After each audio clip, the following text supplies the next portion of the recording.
do you feel? Oh, you feel exuberance, isn't it? That my boss knows so much about me, he knows my children's name, and Tom Peters says you should know all your people by first name, you should go to them, see to them how they feel, and today HR is not confined to the office, HR is going into the personal life of people, and that is the extent to which top leading companies today what they are doing. I think time is a problem, and I should wind up in not less than 5-10 minutes. And this is what Google is doing, you have all seen, so this is the range.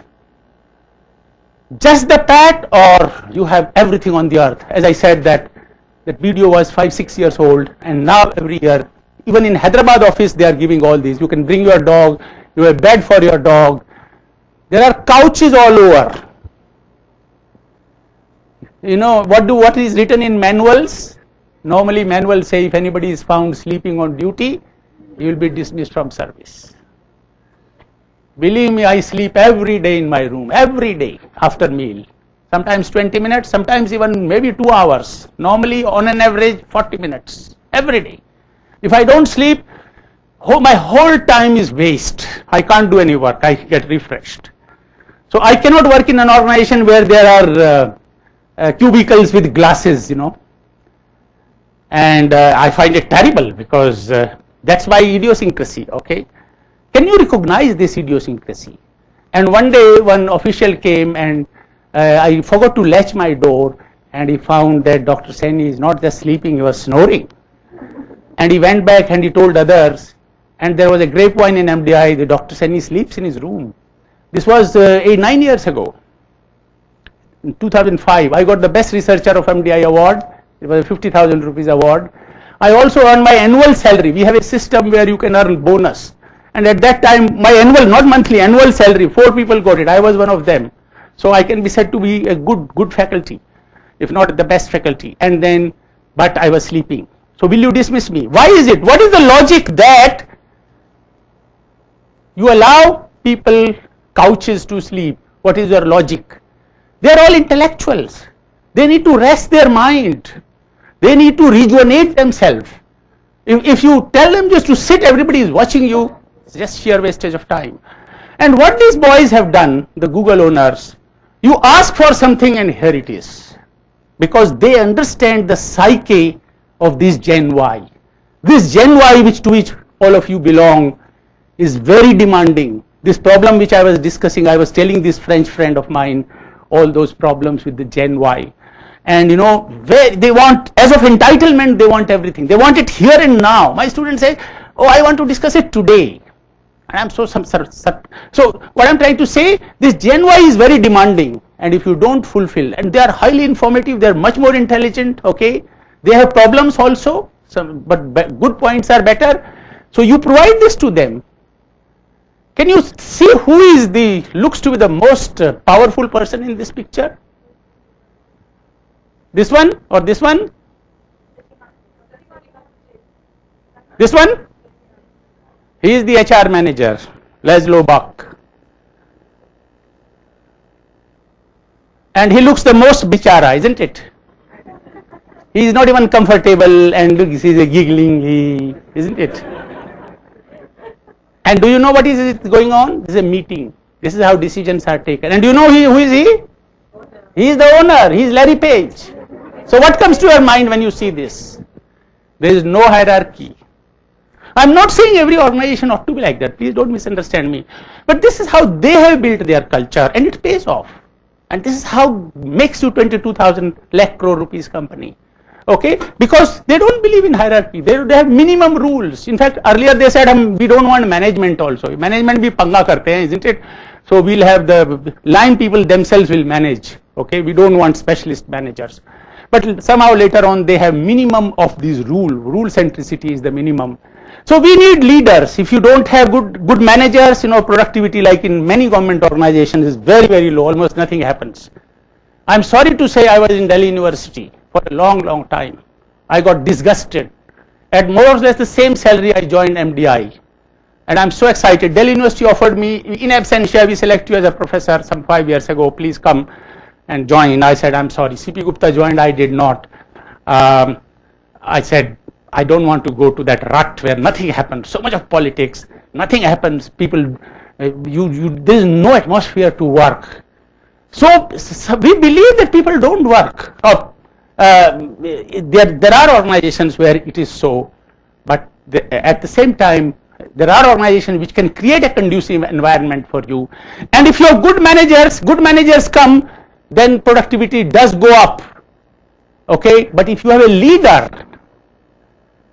productivity goes up exponentially. This is what leadership can do, big difference. Okay, and the starting point of this leader is that building a system of communication with your people at the same wavelength. Okay, and the leader has to be very firm also to say no. If it's not that you are appeasing, appeasement will not do. You can firmly say no, but say it politely. Okay, and everybody should know one's limit. Please don't misunderstand me that I'm trying to say all good. No, there are sometimes companies turned around by becoming hard. So what are these factors? I think I should stop maybe in 5 minutes by showing you these are the factors. Build leaders, care for your people, have interesting work for your people, trust them, empower them, involve them, create positivity in the organization, celebration, okay, communicate imaginative words. And I wanted to tell you, if I ask you young boys and girls, what is your top priority when you go out for work? This survey was published in Time magazine, and 12,000 people, 11,666 people they interviewed, and they were in this young age group, and they were asked to rank these factors. What do you think is going to be your top preference? Anybody? Please loud. Timings. Okay, you mean the location and work-life balance and flexibility timing. Anybody else? What did you say? Money. Money was 6th for men in the order, 8th for women. And can you imagine what was the first?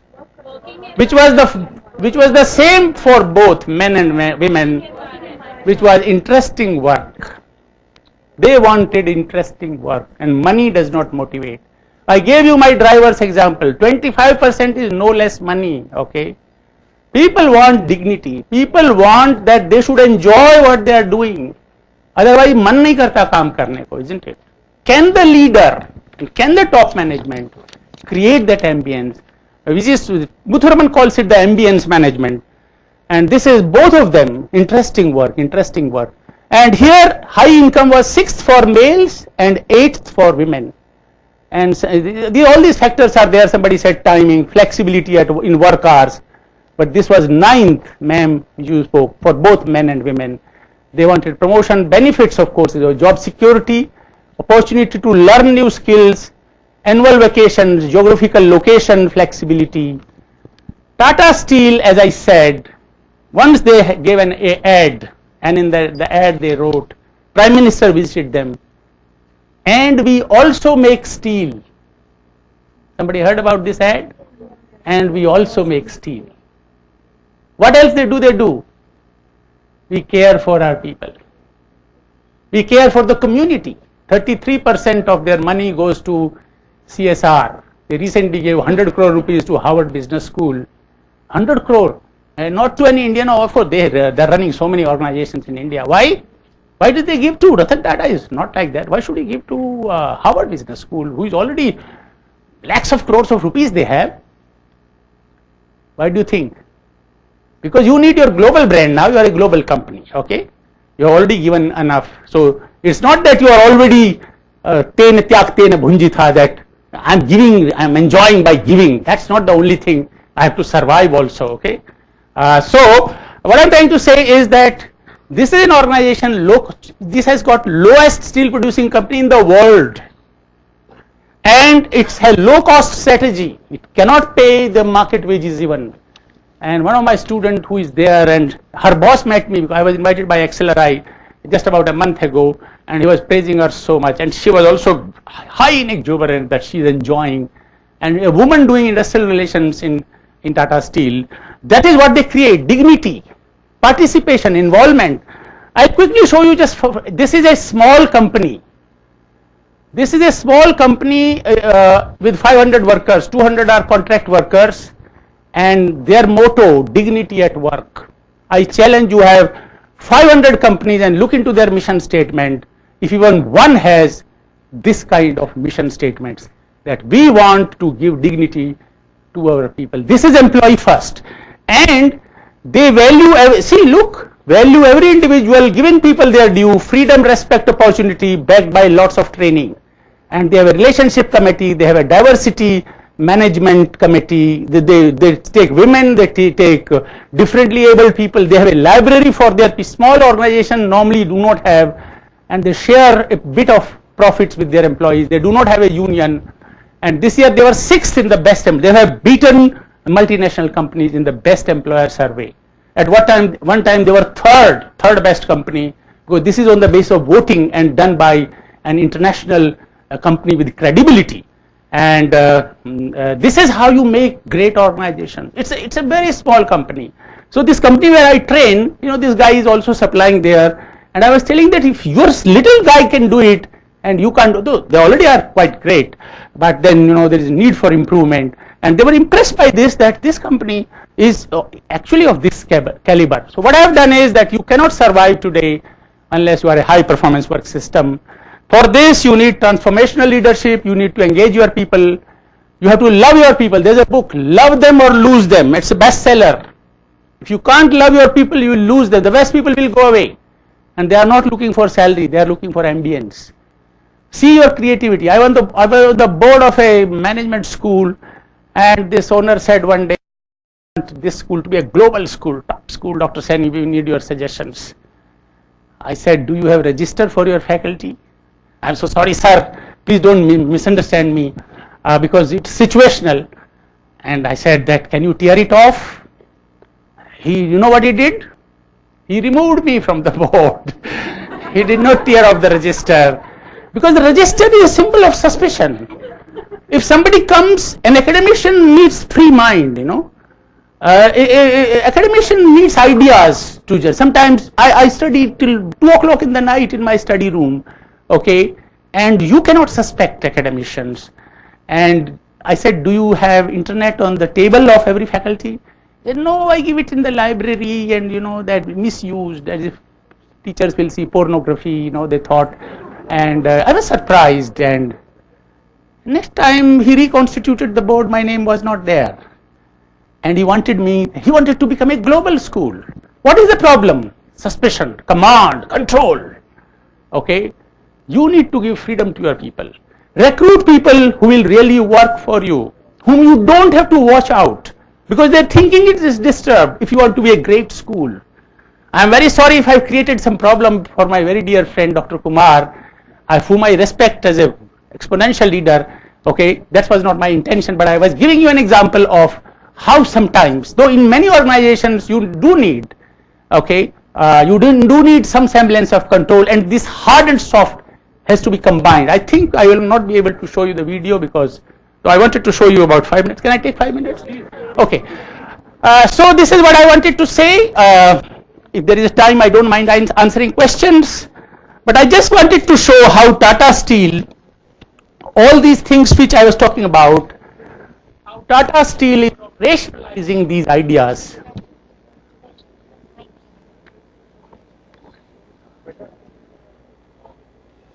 This is a 30 minutes video, but I'll show you just for 5 minutes. Good morning to everybody. This is somewhere else. PLC. They are there with us. We need to unearth that leadership talent, leadership skills, and the innovative ability, from people. And I have often found the workers who are unbiased, who have no agenda. My friend Arun Maira is here. I requested Arun Maira to come to Jamshedpur to conduct a vision workshop for us.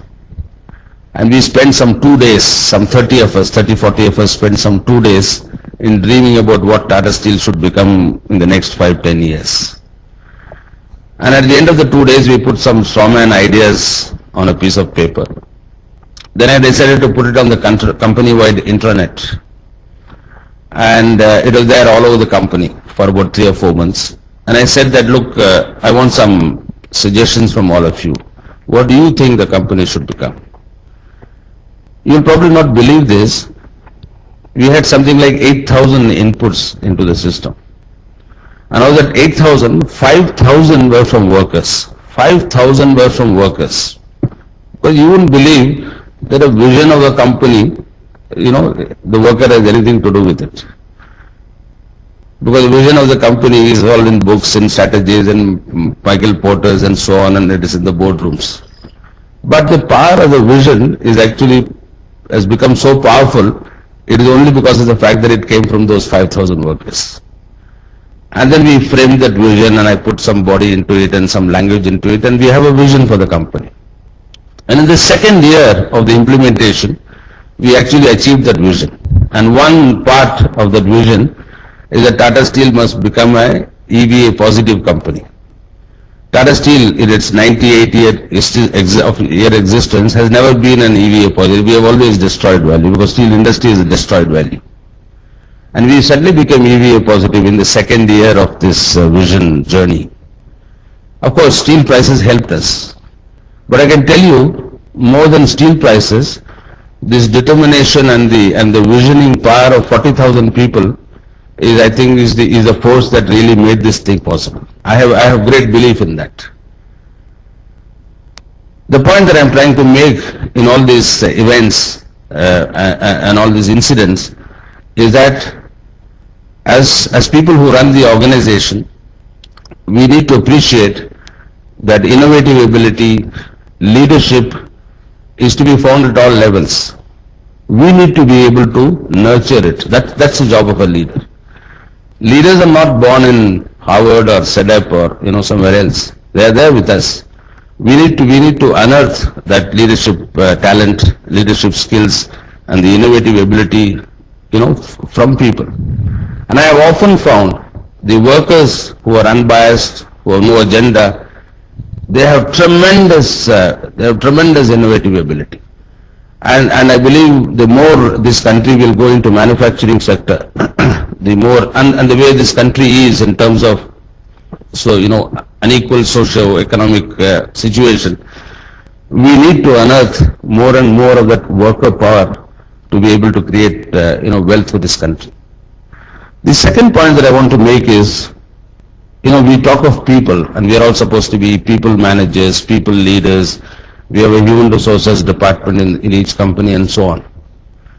And to me, management of people has two dimensions. One dimension is the dimension of creating an ambience in an organization.